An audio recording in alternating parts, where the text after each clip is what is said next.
Bonjour à tous, je vous propose de continuer notre série sur les objets essentiels qu'on peut voir dans le ciel, ce mois-ci le ciel de janvier donc, avec tout de suite la constellation d'Éridan et notamment la galaxie d'Éridan, NGC 1232, qui est une galaxie spirale, galaxie de l'œil de Dieu. Et donc on va trouver dans la constellation d'Éridan, on a dit qu'il y a une distance de 69,5 millions d'années-lumière et qui a été découverte par William Herschel, encore lui, en 1784. Donc vous pouvez voir avec le 150-750 newtons, donc sans Barlow, sans autre artifice, c'est une galaxie qui paraîtra encore un peu petite. Donc vous pouvez mettre des Barlow pour remonter, pour multiplier la focale, ou bien sûr avoir un instrument avec une focale plus longue, ce qui sera le cas dès que vous avez des 200 000 et des télescopes un peu plus grande focale. Cette galaxie est intéressante parce que donc, les bras sont assez bien définis et donc ça nous donne quand même un objet qui est assez intéressant à voir dans le ciel, surtout si on a une focale qui nous permet de mieux le représenter. Ensuite, toujours donc, dans notre constellation de l'Éridan, on va aller voir donc, NGC 1535 ou la nébuleuse de l'œil de Cléopâtre. Vous voyez où ça se situe là sur la carte complète. Et donc on va zoomer, donc on va encore zoomer dessus parce que vous voyez c'est assez petit. Et donc comme vous pouvez le voir, c'est une nébuleuse planétaire, donc découverte par William Herschel, pour pas changer, en 1785, et elle se situe à 6000 années-lumière de nous. Donc il faudra quand même un instrument avec une focale importante pour pouvoir bien le définir. Puis bon, c'est une nébuleuse planétaire, c'est pas forcément les objets les plus fabuleux, mais c'est quand même toujours intéressant de s'y attarder. Pour poursuivre, je vous propose d'aller voir un petit peu dans la constellation de la Licorne. On va voir l'amas ouvert NGC 2244 qui a été découverte par John Flamsteed en 1690. Puis par John Herschel en mars 1830 et qui est situé au cœur de la nébuleuse de la Rosette, donc vous allez vite reconnaître l'objet. Donc on va s'attarder juste pour l'instant sur NGC 2244, l'amas ouvert qui se trouve à l'intérieur. Donc vous voyez où ça se situe sur la carte générale et puis je vais zoomer dessus. Donc vous voyez la nébuleuse de la Rosette, on reconnaît assez facilement et donc à l'intérieur on a cet amas ouvert.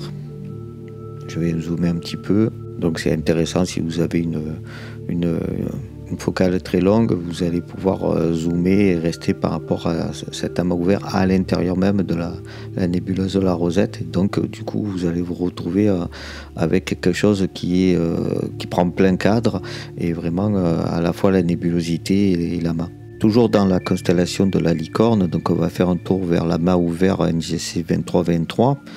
Qui est un amas qui est assez jeune, qui est situé dans la constellation de la Licorne, donc on a dit, qui est probablement découvert par l'astronome franco-italien Jean-Dominique Cassini en 1711, selon le témoignage de son fils Jacques Cassini dans son ouvrage d'éléments d'astronomie. Et Charles Messier a indépendamment découvert cet amas en avril 1772. Donc on va zoomer dessus. Alors forcément, un amas ouvert, c'est moins spectaculaire que des galaxies ou des nébuleuses, mais c'est toujours intéressant parce que c'est vraiment une zone avec une richesse d'étoiles, et vous avez comme ça le cadre qui est vite rempli. Si vous avez comme ici un petit peu de nébulosité ou des étoiles assez brillantes à proximité, ça remplit bien le cadre. On termine avec notre série là sur les amas. Avec NGC 2506, c'est un amas ouvert donc qui est situé dans la constellation de la Licorne et qui a été découvert par l'astronome germano-britannique William Herschel en 1791. Et donc il est à environ 11 300 années-lumière du système solaire. Et les dernières estimations donnent un âge de 1,1 milliard d'années, avec donc une taille apparente de l'amas qui est de 12 minutes d'arc. On va zoomer dessus pour voir un peu mieux cet amas. Donc, comme on a dit, les amas ouverts, c'est pas forcément quelque chose de très spectaculaire, mais quand même, on voit la richesse ici du nombre d'étoiles par rapport à la zone tout autour. Et c'est ça qui est intéressant aussi, c'est pouvoir obtenir comme ça des zones vraiment très denses en termes d'étoiles et pour des couleurs un peu différentes. C'est toujours intéressant de s'y attarder. On va aller voir donc la star du coin, donc la nébuleuse de la Rosette qu'on a déjà vue, NGC 2237. NGC 2237, la nébuleuse de la Rosette. Donc si on zoome dessus, on peut voir tout de suite l'intérêt, surtout on voit au 150-750 que ça rentre pas trop mal dans le cadre, et donc ça le remplit bien et on a vraiment des détails riches au niveau de la nébulosité. Donc c'est situé à quelques 4700 années-lumière du système solaire et ça a été découvert par l'astronome américain Lewis Swift en 1865. C'est une nébuleuse avec une pouponnière d'activité d'étoiles relativement près de nous et il y a plusieurs entrées du catalogue NGC qui s'y réfèrent parce que donc il y a pas mal de choses à voir dans le coin. Comme on a vu, il y a un amas ouvert à l'intérieur et la nébulosité est assez vaste. Ensuite, toujours dans la licorne, on va aller faire un petit tour vers NGC 2261, donc Cadwell 46, qui est une nébuleuse par réflexion. Donc cette nébuleuse, aussi connue comme la nébuleuse variable de Hubble, a été découverte par l'astronome germano-britannique William Herschel en 1783. NGC 2261, c'est l'objet de la première lumière du télescope de Hale, dans l'observatoire du Mont Palomar, et c'est le 26 janvier 1949, soit 20 ans après le début de la construction de l'observatoire de Palomar, que Edwin Hubble, qui manipulait le télescope, a donné le nom à cette nébuleuse. On voit que l'objet est quand même assez petit, mais on va un petit peu zoomer. Peut-être à réserver avec des télescopes avec des focales quand même un peu plus importantes que le 750. On va abandonner la licorne pour aller faire un petit tour dans le Lièvre avec M79 ou NGC 1904, qui est un amas globulaire qui est situé dans donc, la constellation du Lièvre et qui a été découvert par l'astronome français Pierre Méchain le 26 octobre 1780, et Charles Messier calcula sa position avant de l'inclure dans son catalogue en décembre de la même année. M79 est situé à 41 000 années-lumière du Soleil et à 60 000 années-lumière du centre de la galaxie, dont il s'éloigne à une vitesse d'un peu plus de 200 km par seconde. On va zoomer dessus pour voir un peu plus l'objet. Et on voit qu'il est quand même pas mal défini, donc même s'il est petit au 150-750, si on zoome dessus, avec une barre lot, tout ça, on doit quand même avoir un peu plus de définition. Reste quand même parmi les amas globulaires assez intéressants à voir. Et si nous passions donc à la star de cette période, du mois de janvier de la période, je veux bien entendu parler de la nébuleuse d'Orion, son nomination M42. On voit qu'il est dans pas mal d'entrées de catalogue, M42, NGC 1976, SH2 281, LBN 974, CED 55D. Donc c'est un nuage diffus qui brille en émission et en réflexion au cœur de la constellation d'Orion. Et c'est la nébuleuse la plus intense visible à l'œil nu depuis l'hémisphère nord, de nuit en l'absence de pollution lumineuse. Elle peut être facilement aperçue avec des jumelles, on le voit ici, là, c'est bien représenté.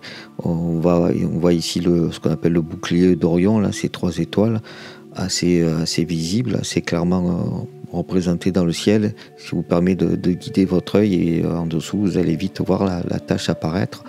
Donc si on zoome dessus, l'objet va forcément vous parler, et donc cette nébuleuse est très intéressante à prendre parce qu'elle est vraiment très intense et vraiment bien visible.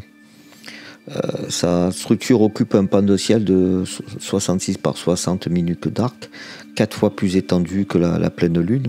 Sa taille est d'environ 24 années-lumière. Donc c'est un objet qui correspond à la principale partie d'un nuage de gaz et de poussière, beaucoup plus vaste encore, le nuage d'Orion, qui s'étend sur près de la moitié de la constellation et contient en plus la boucle de Barnard et la nébuleuse de la tête de cheval. C'est essentiel à prendre dans cette zone-là. Autre objet intéressant donc, dans la constellation d'Orion, c'est M78. On va s'y diriger. C'est donc la nébuleuse de Casper le fantôme. Vous voyez où ça se situe par rapport toujours au bouclier, à la nébuleuse d'Orion. On se retrouve un cran dessus là. Et on va aller zoomer. Donc une nébuleuse de Casper le fantôme. Donc une nébuleuse par réflexion, découverte en 1780 par Pierre Méchain. C'est la nébuleuse diffuse la plus brillante d'un groupe de nébuleuses qui comprend NGC 2064 et NGC 2067. Et Charles Messier l'ajoute à son catalogue le 17 décembre de la même année. Si on parle de la nébuleuse d'Orion, il faut aussi parler de M43. M43 qui est aussi désigné par NGC 1982, qui est surnommée la nébuleuse de Méran. Nébuleuse en émission, située dans la constellation d'Orion, donc au nord de la grande nébuleuse d'Orion. Elle est découverte en 1731 par Jean-Jacques Dortius de Méran, qui voit une nébulosité brillante entourant une étoile. Dans son dessin de M42, Charles Messier lui donne un numéro particulier, M43. Toujours donc dans Orion, donc la nébuleuse de la Flamme, NGC 2024. Nébuleuse en émission, on va zoomer dessus. Donc c'est une nébuleuse en émission qui est située dans la constellation d'Orion, qui est découverte par l'astronome germano-britannique William Herschel en 1786. Donc elle est quand même assez bien définie, donc on voit que c'est assez intéressant au 150-750. Ça remplit bien le cadre et elle est assez intéressante à prendre en capture. Forcément, si on parle de cet endroit du ciel, on est obligé de parler de la nébuleuse de la tête de cheval, assez souvent capturée. On voit rapidement pourquoi, quand on l'a dans le cadre du capteur, officiellement connu sous le nom de Barnard 33. On va zoomer dessus, vous allez vite comprendre. Donc la nébuleuse de la tête de cheval est une nébuleuse obscure dans la constellation d'Orion. La nébuleuse est située juste en dessous d'Alnitak, l'étoile la plus à l'est de la ceinture d'Orion. Cette nébuleuse située à 1600 années-lumière a été découverte pour la première fois en 1888 par Wilhelmina Fleming sur une plaque photographique prise à l'observatoire de Harvard College et observée depuis par les télescopes spatiaux Hubble et Herschel. Elle est facilement reconnaissable par la forme en tête de cheval qui lui a donné son nom et qui se découpe dans la nébuleuse. En effet, derrière la nébuleuse se trouve de l'hydrogène qui, ionisé par l'étoile brillante proche, Sigma Orionis, donne une couleur rouge. L'obscurité de la tête de cheval est causée par la présence de nuages denses de gaz et de poussière, et cette dernière absorbe fortement le rayonnement visible émis par le gaz ionisé d'arrière-plan. Toujours par rapport au mois de janvier, on peut parler des Hyades, qui sont un amas ouvert, qu'on va aller récupérer dans le taureau et on va aller zoomer dessus. C'est un amas ouvert qui est le plus proche du système solaire, qui est l'un des mieux étudiés. L'amas est distant de 151 années-lumière de nous, est constitué de 300 à 400 étoiles qui partagent des caractéristiques communes telles que l'âge ou la composition chimique. Les 4 membres les plus brillants de l'amas sont toutes des géantes rouges qui ont commencé leur vie sur la séquence principale en tant qu'étoiles de classe spectrale A. Ces étoiles qui forment un astérisme désigné par la gamma, delta, epsilon et theta tauri forment une forme de V qui représente la tête de la constellation du taureau et couvre 4 degrés. L'étoile la plus brillante du taureau, Aldébaran, fait partie de cet astérisme. Il représente l'œil du taureau, mais curieusement, Aldébaran ne fait pas partie de l'amas. Aldébaran est en effet situé 2 fois plus près de nous que l'amas. Cet amas est un des rares qui est préférable d'observer aux jumelles plutôt qu'au télescope compte tenu de sa surface. Forcément, si on parle du taureau, on va parler de l'amas des Pléiades, ou l'amas M45, qui est un amas ouvert d'étoiles qui s'observe depuis les 2 hémisphères dans la constellation du taureau et qu'on voit très nettement à l'œil nu. On va zoomer dessus. L'amas des Pléiades, donc l'exactitude de la distance de l'amas à la Terre fait débat. Cette distance, selon les différents instruments techniques utilisés, est estimée à environ 444 années-lumière. L'origine du nom Pléiade provient de la mythologie grecque. Les Pléiades sont 7 sœurs, filles d'Atlas et de Pléionée, Astérope, Mérope, ou Dryope ou Aéro, Électre, Maïa, Téguet, Salietano, ou Sélène et Alcyone. De nombreux peuples comme les Hébreux ou les Aztèques ont appelé l'amas poussinière, les comparant à une poule et à ses poussins. D'autres appelaient l'ensemble Belle Boucane. Cette constellation est la patronne des marins et associée au vent. Le motif d'Orion, poursuivant les Pléiades, pourrait être paléolithique et daté de la sortie de l'homme d'Afrique, comme l'ont montré diverses études en mythologie comparée. Pour terminer, et toujours dans le taureau, on va parler de la nébuleuse du Crabe, NGC 1952. On va zoomer dessus. C'est un rémanent de supernova résultant de l'explosion d'une étoile massive en supernova. observé par un astronome chinois durant la période de la dynastie Song, du 1er juillet 1054 au 1er avril 1056. La nébuleuse a été observée pour la première fois en 1731 par John Bevis, puis en 1758 par Charles Messier, qui en a fait le premier objet de son catalogue. Son nom traditionnel remonte au 19e siècle, époque où William Parsons, 13e comte de Ross, observe la nébuleuse au château de Bir dans les années 1840, et il fait référence sous le nom de la nébuleuse du crabe, en anglais Crab Nebula, en raison d'un dessin qu'il en a fait et qui ressemble à un crabe.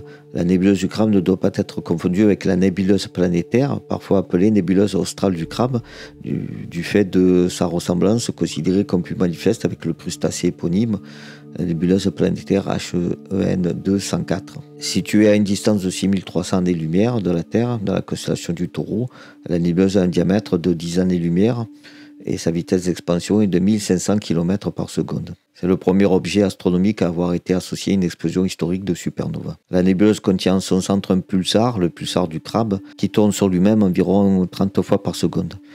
Il s'agit du pulsar le plus énergétique connu, rayonnant environ 200 000 fois plus d'énergie que le Soleil. Le pulsar joue un rôle important dans la structure de la nébuleuse, étant entre autres responsable de son éclairement central. Voilà, se termine ainsi la vidéo sur les objets essentiels du ciel au mois de janvier. Je vous invite, si ce n'est pas déjà fait, à regarder celle qu'on a consacrée donc, au mois de septembre, octobre, novembre et décembre. Et puis, bien entendu, vous aurez très rapidement, au cours des différents mois, ceux de février, mars, avril, mai, juin, juillet, août, pour compléter le tableau et ainsi avoir l'année complète et voir les différents objets qu'on peut voir dans le ciel. À bientôt sur Juste Mise au Point.